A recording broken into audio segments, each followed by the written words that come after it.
Friends, we've just heard a way out of the climate collapse proposed by the esteemed Dr. Chalakian. The essence of his model is that politicians come together, negotiate, and establish a unified scientific center to save humanity. In the process, the consumerist format of modern society remains. This means that the power of a few over the majority, social inequality, and the dominance of certain groups over others persist. The goal of this option is a temporary agreement and the unification of all countries to prevent a climate catastrophe. And as soon as a solution is found, everything will return to the previous state of our society. This is the first way out. But there is another solution that could help humanity tackle the climate threat. It involves changing the current consumerist format of society and developing an entirely new format, the creative society.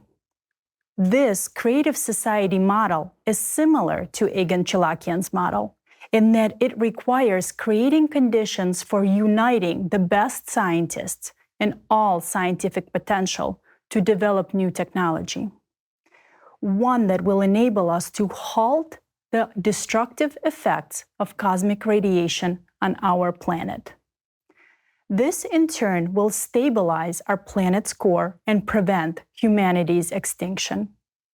However, this model is fundamentally different from Chalakian's model, because in it, there won't be few individuals in power over the majority.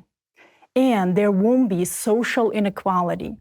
Power will be evenly distributed among all of humanity, and each of you will become a world president.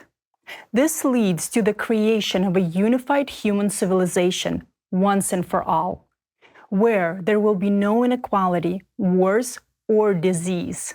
Yes, I didn't misspeak. There won't be disease or aging.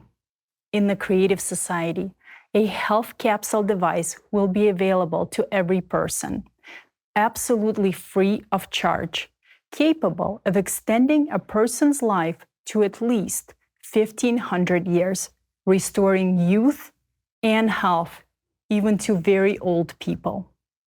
In reality, science can already solve the issue of extending life beyond the species limit today. But it will never be possible to implement that in the consumerist format of society. It's also impossible in the version proposed by Egan Chalakian, because his version retains the consumerist system, and for this format, 8 billion people is already too many. That's why there can be no talk of life extension. We can't even dream of eradicating disease, not even the most basic ones. No pharmaceutical company will allow that because they need to dominate us, extract money from us, and keep us fully under control and manage us. The creative society's primary value is human life, including health, youth, and well-being, not money and power. I also want to emphasize an important point regarding population size. While 8 billion people may be too many for the consumerist format, even 50 billion people would be too few for the creative society.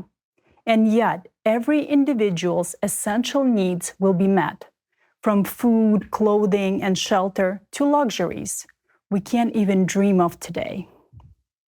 And all of this will be available to everyone completely free, and there won't be any disease or aging. Even more interesting is that humans will live in harmony with nature. Our environment will thrive, and our oceans will be cleansed.